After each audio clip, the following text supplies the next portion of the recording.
अस्सलाम वालेकुम students, hope you are fine and enjoying good health. Students, आज के इस वीडियो लेक्चर में हम बात करेंगे आइसोमेरिज्म इन कोऑर्डिनेशन कंपाउंड और complex compounds. Isomerism, as you people know, कि it's a phenomena in which different compounds have same chemical formula but different structural formula. वैसे कंपाउंड्स जिनका मॉलिक्यूलर फार्मूला सेम होता है लेकिन उनकी जो स्ट्रक्चरल अरेंजमेंट होती है वो डिफरेंट होती है, तो ऐसे कंपाउंड्स को हम आइसोमर्स कहते हैं। The phenomena is called isomerism. और आइसोमेरिज्म जो होती है वो कॉम्प्लेक्स कंपाउंड भी शो करते हैं। इसकी दो टाइप्स होती हैं, एक होती है स्ट्रक्चरल आइसोमेरिज्म और एक होती है स्टीरियो आइसोमेरिज्म। तो आज की इस वीडियो लेक्चर में हम स्ट्रक्चरल आइसोमेरिज्म की डिफरेंट टाइप्स को डिस्कस करेंगे।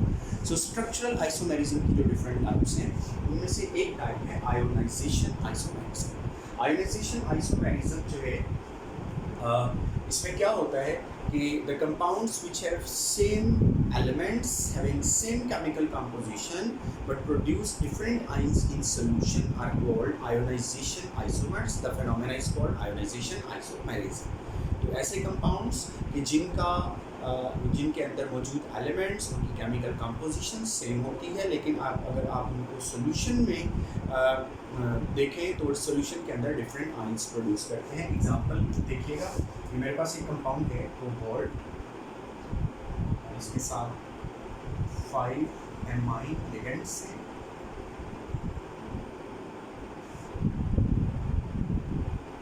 सल्फेट और ब्रोमाइड, और एक आइसोमर है इसका कोबाल्ट NH3 5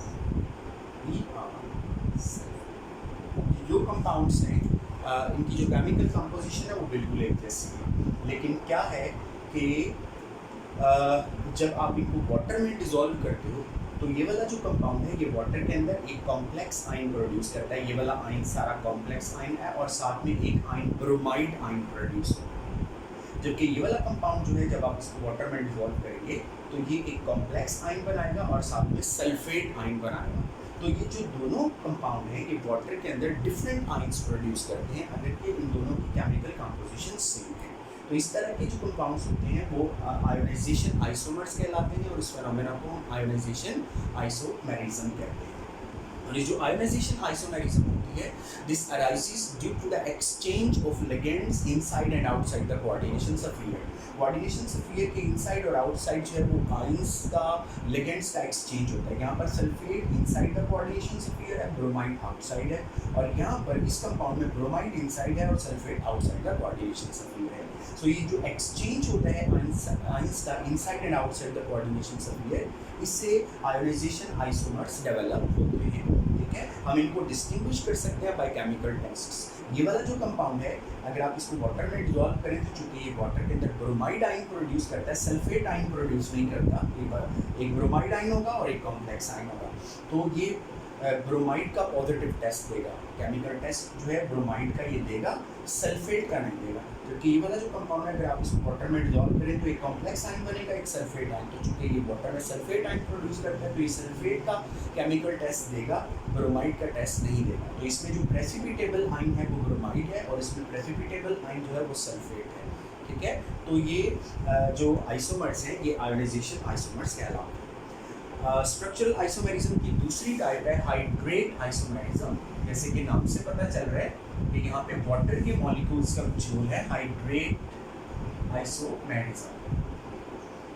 तो हाइड्रेट आइसोमेरिज्म में क्या होता है कि ये ऐसे isomers which differ in the number of water molecules inside and outside the coordination sphere, ऐसे आइसोमर्स को हम कहते हैं hydrate isomers, and the phenomena is called hydrate isomerism. ठीक है, एग्जांपल देखिएगा, मेरे पास ये कंपाउंड है COCl3.6H2। ये वाला जो कंपाउंड है, केमिकल कंपाउंड है, ये 3 आइसोमेरिक फॉर्म्स में एग्जिस्ट कर सकता है। इसकी एक आइसोमेरिक फॉर्म ये है COH2O 6 times Cl3, और इसकी दूसरी टाइप है CuCl2 H2O 4 Cl2H2। आइसोमेरिक, इसकी फॉर्म ये है isomeric COCl3 H2O thrice 3H। अब अगर आप देखें तो इन तीनों का जो फॉर्मूला है वो सेम है, लेकिन number of water molecule inside and outside the coordination sphere वो डिफरेंट है। यहाँ पर inside the coordination sphere 6 water molecule हैं, आउटसाइड नहीं है। यहाँ पर इनसाइड द कोऑर्डिनेशन स्फीयर 4 है और आउटसाइड द कोऑर्डिनेशन स्फीयर 2 है। यहाँ पर इनसाइड द कोऑर्डिनेशन स्फीयर 3 है और आउटसाइड द कोऑर्डिनेशन स्फीयर भी 3 है। तो इन तीनों कंपाउंड्स के अंदर डिफरेंस क्या है? नंबर ऑफ वाटर मॉलिक्यूल्स का डिफरेंस है inside and outside the coordination sphere. तो ऐसे जो आइसोमर्स होते हैं विच differ in the number of water molecules inside and outside the coordination sphere, हम इनको कहते हैं hydrate isomers. The phenomenon is called hydrate isomerism. Structural isomerism की जो थर्ड टाइप हम डिस्कस करेंगे that is linkage isomerism. Third type जो हम डिस्कस कर रहे हैं जी that is linkage isomerism। तो linkage isomerism क्या होती है? linkage isomerism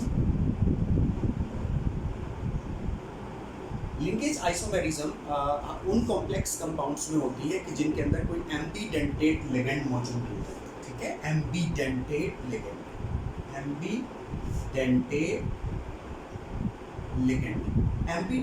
लिगेंड हम इस लिगेंड को कहते हैं कि जिसके अंदर एक से ज़्यादा डोनर एटम होते हैं। किसी कॉम्प्लेक्स कंपाउंड में वो एक डोनर एटम के ज़रिए से कोऑर्डिनेशन करता है मेटल के साथ, किसी कंपाउंड में वो दूसरे एटम के ज़रिए से कोऑर्डिनेशन करता है कंपाउंड में। जैसे कि ये देखिए, ये वाला जो कंपाउंड है नाइट्रो NO2, ये एक एम्बीडेंटेट लिगेंड है। ये कुछ कंपाउंड्स में क्या करता है, नाइट्रोजन के ज़रिए से कोऑर्डिनेशन करता है और कुछ कंपाउंड में ये ऑक्सीजन के ज़रिए से कोऑर्डिनेशन करता है सेंट्रल मेटल एटम के साथ। जब ये नाइट्रोजन के ज़रिए से कोऑर्डिनेशन करता है तो जब हम कॉम्प्लेक्स कंपाउंड का नाम लिखते हैं तो इस लिगेंड को हम कहते हैं नाइट्रो। इस लिगेंड का नाम हम नाइट्रो लिखते हैं। और अगर ये कोऑर्डिनेशन ऑक्सीजन के थ्रू करे तो हम इस लिगेंड का नाम नाइट्रेटो लिखते हैं। इसी तरह से एक और लिगेंड है SCN नेगेटिव। अब ये वाला जो लिगेंड है इसका नाम है थायोसायानेट। ठीक है, अगर ये सल्फर के थ्रू कोऑर्डिनेशन करे तो इसे थायोसायानोटो लिखते हैं, नाम लिखते हैं कंपाउंड का। और अगर ये नाइट्रोजन के थ्रू कोऑर्डिनेशन करे, यानी नाइट्रोजन कोऑर्डिनेशन करे सेंट्रल मेटल एटम के साथ, तो फिर हम इसको लिखते हैं आइसोथायोसायानेट।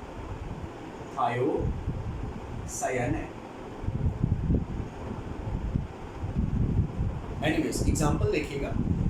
एग्जाम्पल में मेरे पास ये कंपाउंड है, कॉपर है जी इसमें, और कॉपर के साथ अमोनिया है NH3 और साथ में NO2 लगा हुआ है और outside the coordination sphere there are 2 chlorides. ठीक है, ये जो कंपाउंड्स है, इस कंपाउंड में ये जो नाइट्रो ग्रुप है इसने नाइट्रोजन के जरिए से कोऑर्डिनेशन की है कॉपर मेटल के साथ। और इसका जो आइसोमर है वो कुछ इस तरह से है, कॉपर NH3 5ONO और अगर इस तरह से लिखा हो तो इसका मतलब है कि जो कोऑर्डिनेशन की है कॉपर के साथ वो नाइट्रो ने ऑक्सीजन के थ्रू की। ठीक है, तो अब ये दोनों कंपाउंड बिल्कुल एक जैसे हैं, लेकिन यहाँ पर जो लिगेंड है वो नाइट्रोजन के जरिए से कोऑर्डिनेट कोवेलेंट बॉन्ड बनाता है मेटल के साथ, जबकि यहाँ पर जो लिगेंड है वो ऑक्सीजन के जरिए से कोऑर्डिनेट कोवेलेंट बॉन्ड बनाता है मेटल के साथ। ठीक है, तो इस तरह के जो आइसोमर्स होते हैं हम उनको कहते हैं linkage isomers and the phenomenon is called linkage isomerism. Then the next type of isomerism is coordination isomerism. Coordination isomerism. Coordination isomerism. The fourth type. Coordination isomerism जो है, it arises when the complex compound contains both cationic and anionic complexes. ऐसे complex compound जिसमें cation भी complex होता है और anion भी complex होता है, ये वाली isomerism उन compounds में होती है। जैसे कि ये एक एग्जांपल देखिएगा कि मेरे पास एक कंपाउंड है, इसमें कोबाल्ट है and with cobalt there are 6 amine ligands और ये एक कॉम्प्लेक्स आयन है और एक इसके साथ जो एनाइन लगा हुआ है वो भी कॉम्प्लेक्स है। इसमें क्रोमियम है और क्रोमियम के साथ 6 सायानो ग्रुप्स। ये कोऑर्डिनेशन कंपाउंड है। इस कोऑर्डिनेशन कंपाउंड में कैटाइन भी कॉम्प्लेक्स आयन है और एनाइन भी कॉम्प्लेक्स आयन है। तो कोऑर्डिनेशन आइसोमेरिज्म जो है वो कंपाउंड्स एग्जिबिट करते हैं which contain both cationic and anionic complexes. ठीक है, अब ये कोऑर्डिनेशन आइसोमेरिज्म में होता क्या है कि ये जो कॉम्प्लेक्सेस होते हैं कैटाइनिक और anionic complexes, they exchange there ligands, ये अपने लिगेंड्स को एक्सचेंज कर लेते हैं। तो जब लिगेंड्स को एक्सचेंज कर लेंगे तो जो आइसोमर बनेगा हम उसको कहेंगे कोऑर्डिनेट आइसोमर्स और फेनोमेना को बोलेंगे कोऑर्डिनेशन आइसोमेरिज्म। जैसे कि अगर जो है वो क्रोमियम के साथ अमाइन लिगेंड अटैच हो जाए, ठीक है, यहाँ पे कोबाल्ट के साथ अमाइन लिगेंड अटैच है, अगर अमाइन लिगेंड से हम क्रोमियम के साथ अटैच हो जाएं और जो सायानो लिगेंड्स हैं वो कोबाल्ट के साथ अटैच हो जाएं, तो अब क्या हुआ, लिगेंड्स का एक्सचेंज हो गया। इस कंपाउंड में अमाइन लिगेंड कोबाल्ट के साथ थे और सायानो लिगेंड्स क्रोमियम के साथ, और इस कंपाउंड में क्या है, अमाइन लिगेंड क्रोमियम के साथ है और सायानो लिगेंड्स जो है वो कोबाल्ट के साथ हैं। तो ऐसे जो कॉम्प्लेक्स कंपाउंड्स होते हैं या ऐसे जो आइसोमर्स हैं उनको बोलते हैं कोऑर्डिनेशन आइसोमर्स और the phenomenon is called coordination isomerism. और आइसोमेरिज्म की जो हम लास्ट टाइप डिस्कस करेंगे that is coordination position isomerism. Coordination position isomerism, तो कोऑर्डिनेशन पोजीशन आइसोमेरिज्म में क्या होता है, ये वाली जो आइसोमेरिज्म है it is found in those complex compounds or coordination compounds which are polynuclear। तो ऐसे कॉम्प्लेक्स कंपाउंड्स जो कि पोलीन्यूक्लियर होते हैं यानी ब्रिजिड कोऑर्डिनेशन कंपाउंड्स के अंदर ये पाई जाती है। पोलीन्यूक्लियर कॉम्प्लेक्सेस हम ब्रिजिड कोऑर्डिनेशन कंपाउंड्स को कहते हैं। तो ये जो कोऑर्डिनेशन पोजीशन आइसोमेरिज्म है ये ब्रिजिड कोऑर्डिनेशन कंपाउंड्स शो करते हैं। कोऑर्डिनेशन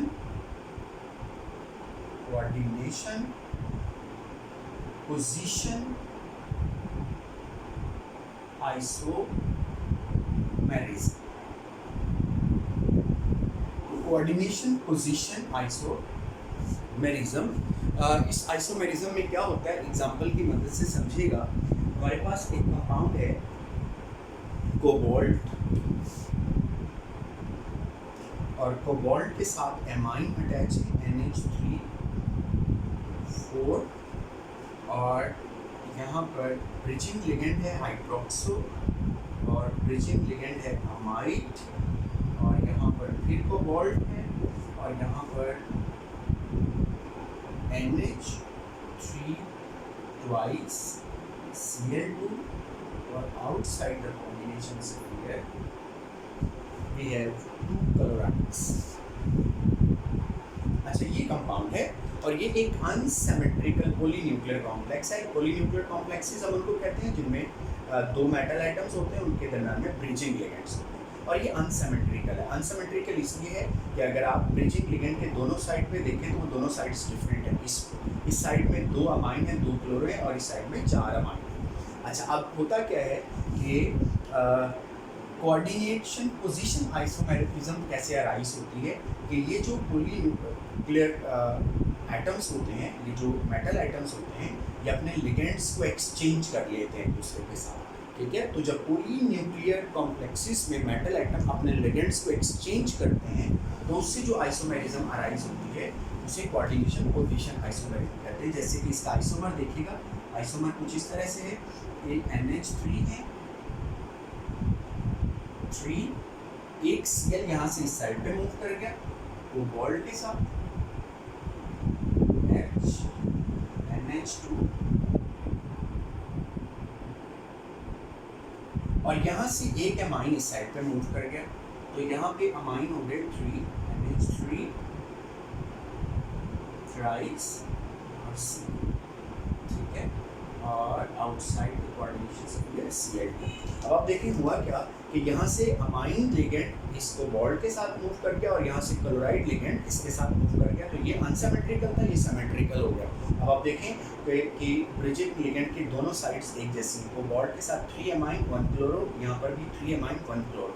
ठीक है, तो ये अनसिमेट्रिकल है, ये सिमेट्रिकल है। तो कोऑर्डिनेशन पोजीशन आइसोमेरिज्म उस वक्त डेवलप होती है, उस वक्त अराइज होती है कि जब ऐसे मेटल आइटम जो ब्रिजिंग लिगेंड के ज़रिए से अटैच्ड हों, जब वो अपने लिगेंड्स को एक्सचेंज करते हैं तो जो आइसोमेरिज्म अराइज होती है उसको हम कहते हैं coordination position isomerism. So this was all about isomerism in complex compounds. तो hope you understand. All the best. अल्लाह हाफिज़.